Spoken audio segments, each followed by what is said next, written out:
नमस्कार सभी साथियों का वाई के स्टडी सेंटर 2.0 पे स्वागत है। हमारी चर्चा चल रही है राजस्थान के इतिहास विषय पर। इतिहास विषय में हम मारवाड़ के इतिहास में चर्चा कर रहे हैं, यानी राठौड़ों के मारवाड़ के राठौड़ों के बारे में चर्चा कर रहे हैं और मारवाड़ के राठौड़ वंश को आज अपन विधिवत रूप से समापन करेंगे। चलो बात करते हैं। हमारी बात चल रही थी अजीत सिंह के बारे में। किसके बारे में? अजीत सिंह की हमारी चर्चा चल रही है। अजीत सिंह के बारे में, अजीत सिंह के बारे में चर्चा चल रही है। अजीत सिंह का जो विश्वसनीय होता है वीर दुर्गादास राठौड़, वह बड़ा ही वफादार होता है। कौन होता है? वीर दुर्गादास राठौड़। वीर दुर्गादास राठौड़, ठीक है। इसे राठौड़ों का यूलिसेफ भी कहा जाता है। किसने कहा था? कर्नल टोड ने कहा था। किसने कहा था? घोड़े वाले बाबा कर्नल जेम्स टोड ने कहा था राठौड़ों का यूलिसेफ भी कहा जाता है। किसे कहा जाता है? दुर्गादास राठौड़ को। कि अजीत सिंह के कुछ सरदारों के कहने पर दुर्गादास राठौड़ पर कुछ इल्जाम लगाए जाते हैं और दुर्गादास राठौड़ को मारवाड़ से निकाला दिया जाता है, यानी मारवाड़ से निकाल दिया जाता है। किसे? दुर्गादास राठौड़ को निकाल दिया जाता है। लेकिन अजीत सिंह की पुत्री का नाम मिलता है इंद्र कंवर। इंद्र कंवर की अजीत सिंह की पुत्री है, उसका नाम है इंद्र कंवर, ठीक है। इंद्र कंवर पुत्री का नाम, और इंद्र कंवर का विवाह होता है फर्रुख सियार के साथ। किसके साथ होता है? फर्रुख सियार के साथ होता है, ठीक है। फर्रुख सियार के साथ होता है इंद्र कंवर का विवाह। तो कौन आएगा बीच में? तो आएगा बीच में दुर्गादास राठौड़। दुर्गादास राठौड़ बीच में ऑब्जेक्शन उठा लेता है कि मारवाड़ को यानी जोधपुर को तहस नहस कर दिया और हमारे पूर्वज भी पूरी उम्र चली गई हमारे पूर्वजों की इन मुगलों के साथ विद्रोह करते या लड़ाई करते करते, और आप उन्हीं के साथ वैवाहिक संबंध बना रहे हैं। क्या बना रहे हैं? वैवाहिक संबंध बना रहे हैं। तो दुर्गादास राठौड़ समझाता है कि मैंने मेरी पूरी उम्र खपा दी इन मुगलों के संघर्ष के लिए, और आपने तो अपनी पुत्री का विवाह एक मुगल के साथ कर दिया। किसके साथ कर दिया? मुगल बादशाह फर्रुख सियार के साथ कर दिया। लेकिन अजीत सिंह बिल्कुल भी नहीं समझता है और यह फर्रुख सियार के साथ इंद्र कंवर का विवाह कर देता है। अब आगे बात करते हैं अजीत सिंह के बारे में। तो अजीत सिंह के दो पुत्र आते हैं। कितने पुत्र आते हैं? कि अजीत सिंह के आगे दो पुत्र। एक पुत्र का नाम है बख्त सिंह। कौन सा सिंह? एक पुत्र का नाम मिलता है बख्त सिंह मिलता है, तो दूसरे का नाम क्या मिलता है? अभय सिंह मिलता है। जिसे किसी का भय नहीं हो वो हो गया अभय सिंह, ठीक है। दूसरे का नाम अभय सिंह मिलता है, एक का नाम बख्त सिंह मिलता है। अभय सिंह और बख्त सिंह दो भाई है, ठीक है। अब बख्त सिंह क्या करता है कि अजीत सिंह की हत्या कर देता है। अजीत सिंह की कब की? 1724 में कर दी। 1724 में अजीत सिंह की हत्या कर देता है। यदि पिता की हत्या कर दी तो उसे कौन सा हंता कहेंगे? तो उसे अपन कहेंगे पितृहंता। क्या कहेंगे? पितृहंता। यह हो गया राठौड़ों का पितृहंता। लेकिन गुरुजी आपने तो पहले बताया था कि राठौड़ों का पितृहंता तो मालदेव राठौड़ है जिसने राव गंगा की हत्या की। तो यह पितृहंता कैसे हो गया? यह हो गया मारवाड़ के राठौड़ों का दूसरा पितृहंता। कौन सा? दूसरा पितृहंता हो गया। दूसरा पितृहंता तो हो गया बख्त सिंह, जिसने कौन से सिंह की हत्या कर दी? अजीत सिंह की हत्या कर दी। तो पहला कौन सा है? तो पहला हो गया मालदेव राठौड़, जिसे 52 युद्धों का विजेता कहा जाता है। 52 युद्धों का विजेता कहा जाता है मालदेव राठौड़ को। और इसने हत्या की थी राव गंगा की। राव गंगा की, और गंगा वही है जिसने सांगा की मदद की थी युद्ध में। कौन से युद्ध में? खानवा युद्ध में। सांगा की मदद करने वाला कौन है? गंगा है। गंगा के नेतृत्व में सेना लेकर कौन गया था? वो मालदेव राठौड़ गया था। ये हमारी चर्चा होती है मेवाड़ के बारे में। अपन पढ़ रहे हैं बार मारवाड़ के बारे में। किसके बारे में? तो हमें मेवाड़ में नहीं जाना, मेवाड़ में हमने पढ़ा दिया है पूरा, लेकिन हमारी चर्चा हो रही है मारवाड़ के इतिहास में। तो बख्त सिंह कर देता है अजीत सिंह की हत्या। अब जो हत्या कर दी तो अगला शासक कौन बनेगा जोधपुर का? जाहिर सी बात है, यदि इसने हत्या कर दी तो अगला शासक तो अभय सिंह बनेगा। ठीक है, अगला शासक बनेगा अभय सिंह। लेकिन जब अजीत सिंह का दाह संस्कार हो रहा था, कौन सा संस्कार, दाह संस्कार हो रहा था, तो अजीत सिंह के साथ साथ मोर बंदर, कौन, मोर हो गया, मोर बंदर, अन्य पशु पक्षी, अन्य पशु पक्षी भी जिंदा जले थे। कौन जले थे, जिंदा जले थे, किसके साथ, अजीत सिंह के साथ। तो ये हो गया अजीत सिंह। अब अजीत सिंह की तो हो गई, लेकिन थोड़ी चर्चा दुर्गादास राठौड़ की भी कर लेते हैं। दुर्गादास राठौड़, दुर्गादास राठौड़ कि दुर्गादास राठौड़ हो गया, राठौड़ का जन्म हुआ था 1638 को हुआ था, 13 अगस्त 1638 को हुआ था, सालवा गांव जिला जोधपुर, सालवा गांव जिला जोधपुर का हुआ था। किसका जन्म हुआ था, दुर्गादास राठौड़ का हुआ था। दुर्गादास राठौड़ का लालन पालन कब हुआ था, लालन पालन किसने किया था, दुर्गादास राठौड़ का लालन पालन कहाँ हुआ था, तो लालन पालन हुआ था लूणवा गांव। कौन सा गांव, लूणवा गांव, जिला पड़ता है जोधपुर। कौन सा पुर, जोधपुर पड़ता है। लालन पालन हुआ था लूणवा गांव जोधपुर, और जन्म हुआ था 13 अगस्त 1638 को सालवा गांव जिला जोधपुर को। और ये आस्करण राठौड़ के पुत्र है, आस्करण राठौड़ के पुत्र है, आस्करण राठौड़ के क्या है, पुत्र है। और देहांत हुआ था, दुर्गादास राठौड़ का देहांत 1718 में, 22 नवंबर 1718, 22 नवंबर 1718, 70-80 कि 22 नवंबर 1718 का हुआ था। कहाँ हुआ था, शिप्रा नदी उज्जैन मध्य प्रदेश में, उज्जैन में हुआ था। कहाँ हुआ था, उज्जैन में इनका क्या होता है, देहांत होता है या मृत्यु होती है। तो दुर्गादास राठौड़ का क्या है, उज्जैन में शिप्रा नदी के किनारे क्या बना हुआ है, स्मारक बना हुआ है। क्या बना हुआ है, स्मारक बना हुआ है। ये तो हो गया उज्जैन में बना हुआ, लेकिन राजस्थान में इनका स्मारक कहाँ है, राजस्थान में, कि राजस्थान में इनका जो स्मारक है वो कहाँ है, स्मारक कहाँ है, मसूरिया पहाड़ी जिला जोधपुर, मसूरिया पहाड़ी जिला जोधपुर। कौन सा पुर, जिला हो गया जोधपुर, हो गया मसूरिया पहाड़ी। बात करते हैं वीर दुर्गादास राठौड़ की। जन्म होता है 13 अगस्त 1638, सालवा जोधपुर में होता है, सालवा गांव हो गया, जिला जोधपुर हो गया। लालन पालन हुआ था लूणवा गांव जोधपुर में। और आस्करण राठौड़ के पुत्र जो जगत सिंह, जो जसवंत सिंह प्रथम के क्या थे, मंत्री थे, जो जसवंत सिंह प्रथम के क्या है, जसवंत सिंह प्रथम के मंत्री है, उन्हीं का पुत्र कौन है, दुर्गादास राठौड़। दुर्गादास राठौड़ की जो मृत्यु होती है 22 नवंबर 1718 शिप्रा नदी उज्जैन में होती है, और यहीं पे इनका स्मारक बना हुआ है। बात करते हैं राजस्थान में इनका स्मारक कहाँ है, तो राजस्थान में इनका जो स्मारक है वो मसूरिया की पहाड़ी जिला जोधपुर में है। दुर्गादास राठौड़ के जो उपनाम कौन कौन से आते हैं, उपनाम, इसे मारवाड़ का चाणक्य कहते हैं, इसे मारवाड़ का चाणक्य कहते हैं। दुर्गादास राठौड़ को मारवाड़ का चाणक्य कहते हैं। मारवाड़ का अणबिंदिया मोती कहते हैं, अणबिंदिया मोती कहते हैं। मारवाड़ का अणबिंदिया मोती कहते हैं, मारवाड़ का चाणक्य कहते हैं, और राठौड़ों का यूलिसेस कहते हैं। राठौड़ों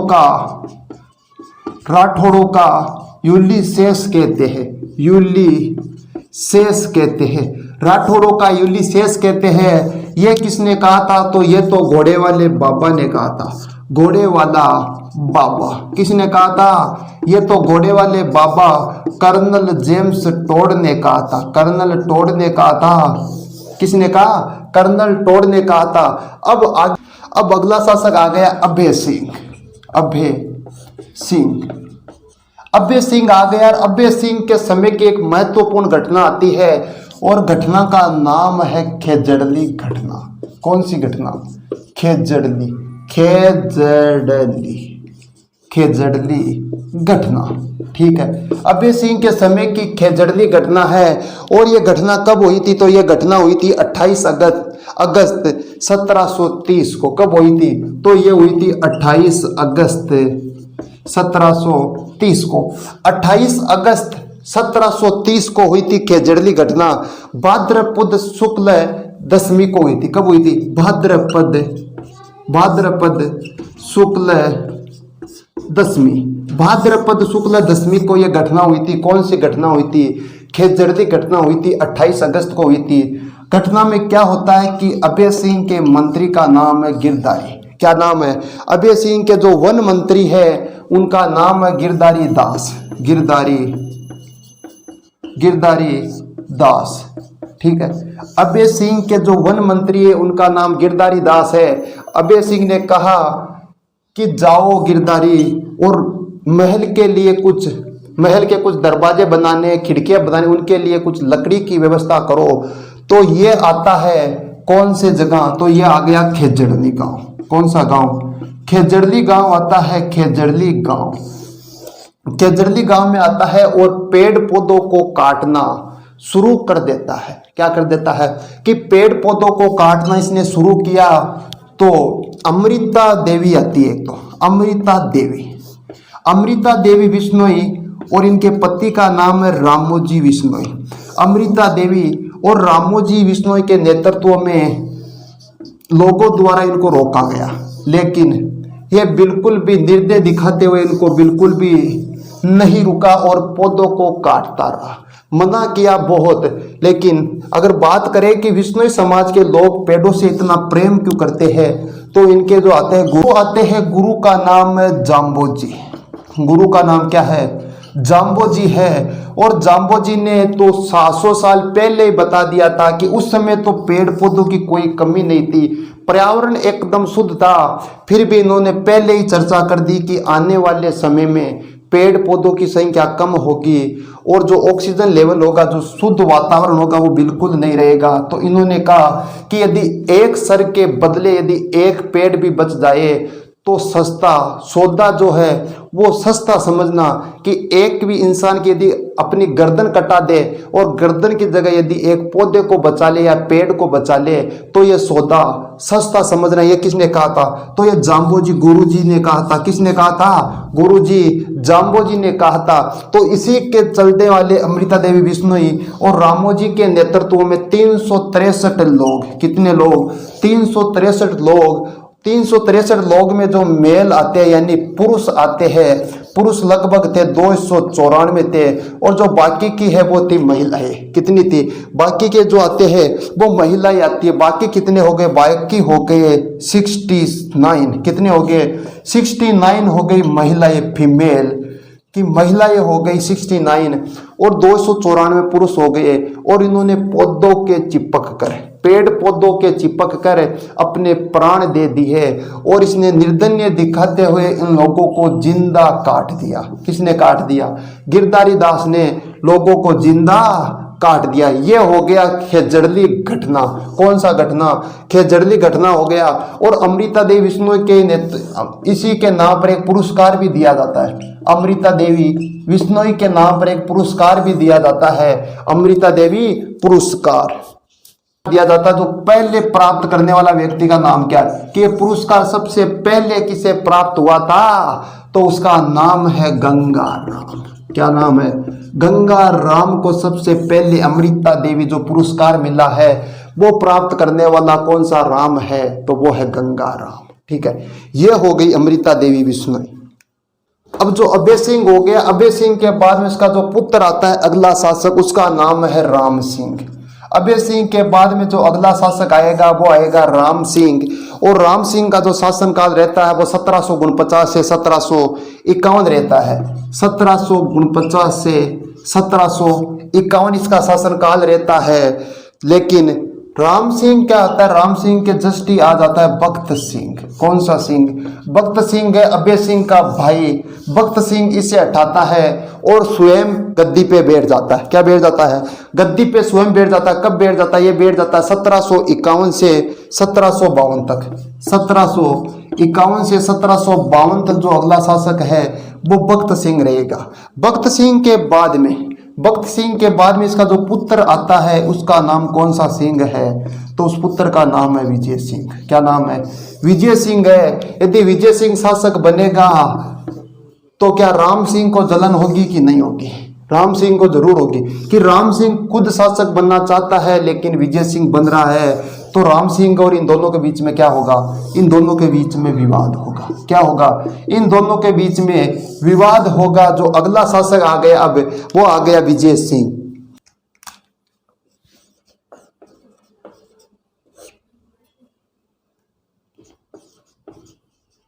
विजय सिंह के और किस किस के बीच में विवाद होगा?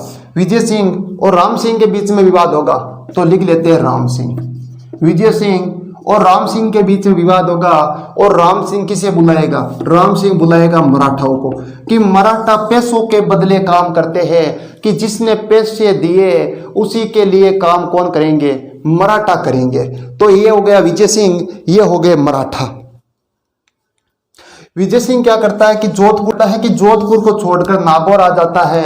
अब नागौर आएगा तो नागौर में इनका युद्ध होगा। किन किन के बीच? इधर राम सिंह हो गया, इधर मराठा हो गया, लेकिन विजय सिंह के साथ बीकानेर का शासक भी आएगा। किसका शासक आएगा? इधर बीकानेर का भी आएगा, इधर किशनगढ़ का भी आएगा। किसका आएगा? बीकानेर का भी आएगा और किशनगढ़ का भी आएगा। बीकानेर का शासक आएगा गज सिंह। बीकानेर का शासक गज सिंह आएगा और जो किशनगढ़ है, किशनगढ़ का जो शासक आएगा उसका नाम है बहादुर। ठीक है, बहादुर सिंह। यानी किशनगढ़ का शासक आएगा बहादुर सिंह और बीकानेर का आ गया गज सिंह। अब इनके बीच में युद्ध होगा, इनके बीच में नागौर में युद्ध होगा, लेकिन लंबे संघर्ष के बाद में भी कोई परिणाम नहीं निकलता है। क्या नहीं निकलता है? कोई परिणाम या कोई रिजल्ट नहीं निकलता है। तो दो व्यक्ति और आते हैं, फतेह चंद्र और देवी सिंह। एक का नाम है फतेह चंद्र, एक का नाम फतेह चंद्र है, दूसरे का नाम है कौन सा सिंह? तो दूसरे का नाम है देवी सिंह। फतेह चंद्र और देवी सिंह, इन दोनों व्यक्तियों की वजह से इनके बीच में क्या होती है? एक संधि होती है। क्या होती है? नागौर संधि होती है। संधि का नाम है नागौर संधि होती है। और उस संधि का जो रखा जाता है संधि में कि जो आपने ये आता है ना राम सिंह को क्या क्या दिया जाता है? राम सिंह को एक तो दिया जाता है सोजत। क्या दिया जाता है? एक तो सोजत दिया जाता है, एक मारोट दिया जाता है जो कुचामन के नजदीक है। क्या है? कुचामन के नजदीक मारोट दिया जाता है। एक जालोर दिया जाता है। क्या दिया जाता है? जालोर क्षेत्र दिया जाता है। ये तो दिए जाते हैं राम सिंह को।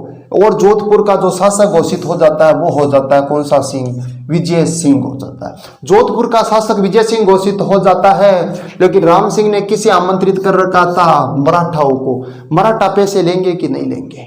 मराठा पैसे लेंगे, क्योंकि मराठा ओनली और पैसों के लिए काम करते हैं, कि जिसने पैसे दिए उन्हीं के साथ कौन है? उन्हीं के साथ मराठा है।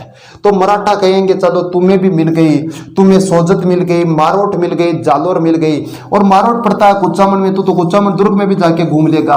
राम सिंह को कह रहे, कौन कह रहे? मराठा कह रहे हैं। और कह रहे कि जालोर भी चला जाएगा और सोजत जाके मेहंदी भी लेके आ जाएगा। लेकिन हमें क्या मिला है? इतनी सेना लेके आए, इतना खर्चा करके आए हैं, फिर हमें कुछ नहीं मिला। हमें तो कुछ नहीं मिला, तो हमें तो आप क्या दो? पैसे दो। लेकिन राम सिंह के पास तो कोई पैसे नहीं है। तो राम सिंह किसे पंप करेगा, किसे परेशान करेगा? तो राम सिंह करेगा विजय सिंह को कि विजय सिंह पैसे दे। क्या दे? पैसे दे। मराठा आ गए, सर पे बैठ गए आके, अगर इन्हें सर से उठाना है तो तुम मुझे पैसे दो। तो राम सिंह क्या करता है? विजय सिंह क्या करता है कि पैसे देगा। कितने देगा? 50 लाख। कितने रुपए देगा? 50 लाख रुपए दिए थे मराठाओं को, तब जाके मराठा क्या करे? माने। और जो ये सोजत मिल गया, मारोट मिल गया, और जालोर तो किसे मिल गया, राम सिंह को मिल गया। और जोधपुर का शासक कौन सा सिंह हो गया, विजय सिंह हो गया।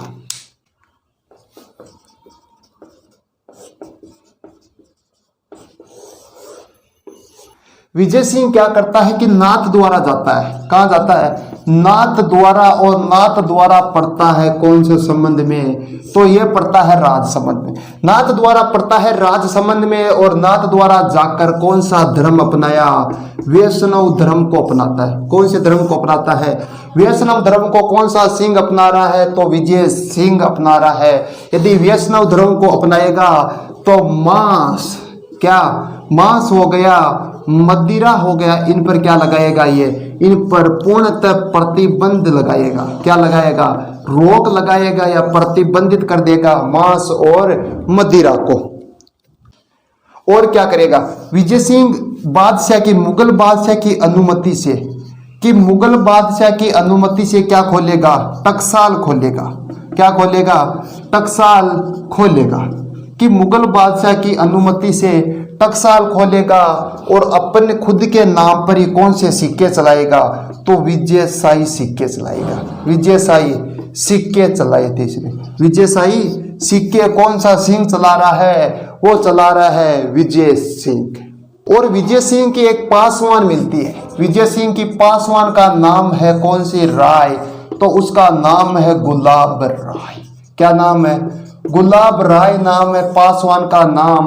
और विजय सिंह को जहांगीर का नमूना कहा जाता है। क्या कहा जाता है, कि विजय सिंह को जहांगीर का नमूना कहा जाता है। नमूना इसलिए कहा जाता है कि जहांगीर को अंगुलियों पे कौन नचा रही थी, जहांगीर को तो अस्मत बेगम की पुत्री कौन सी, नूरजहां।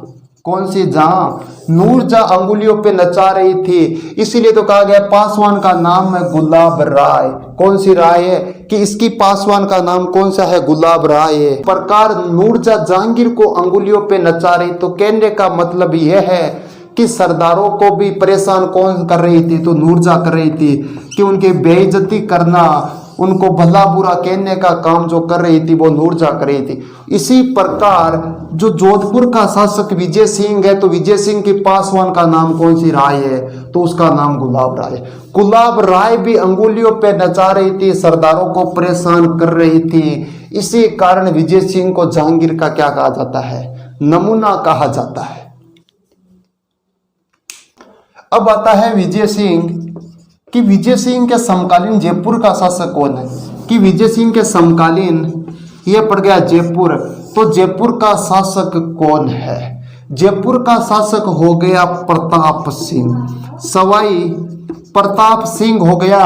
और विजय सिंह की जो पोती आती है, क्या आती है, पोती, कि पोती का विवाह हुआ था प्रताप सिंह के कारण। किसके साथ हुआ था, प्रताप सिंह के साथ हुआ था। ये हो गया समकालीन। क्या हो गया, ये हो गया समकालीन। और विजय सिंह की मृत्यु हो जाती है 1793 में, कि इनकी जो मृत्यु हुई थी वो हुई थी 1793 में। 1793 में विजय सिंह की मृत्यु हो जाती है। जो भी आगे के शासक बचते हैं, जैसे 1857 की क्रांति के समय मारवाड़ का शासक कौन था, और आता है एकीकरण के समय मारवाड़ का शासक कौन था, वगैरह वगैरह और भी आते हैं, किसान आंदोलन भी आते हैं, उनमें कौन था, जितने भी आंदोलन में हुए और हुए सभी के बारे में जो आंदोलन आएगा उसी समय चर्चा करेंगे। अबार चर्चा करने की कोई जरूरत नहीं है, यहाँ तक की जानकारी सबके समझ में आ गई होगी। आगे की चर्चा करेंगे कल, तब तक के लिए सभी साथियों को नमस्कार। और हमारा मारवाड़ का इतिहास हो गया आज विधिवत रूप से यहाँ समापन। और भी आते हैं 2-4 प्रशासक, लेकिन जैसे क्रांति के समय कौन है, एकीकरण के समय कौन है, जब क्रांति पढ़ेंगे 1857 की, उसी समय उसी के बारे में चर्चा करेंगे। पहले चर्चा करने का कोई औचित्य नहीं है, आगे की चर्चा करेंगे कल।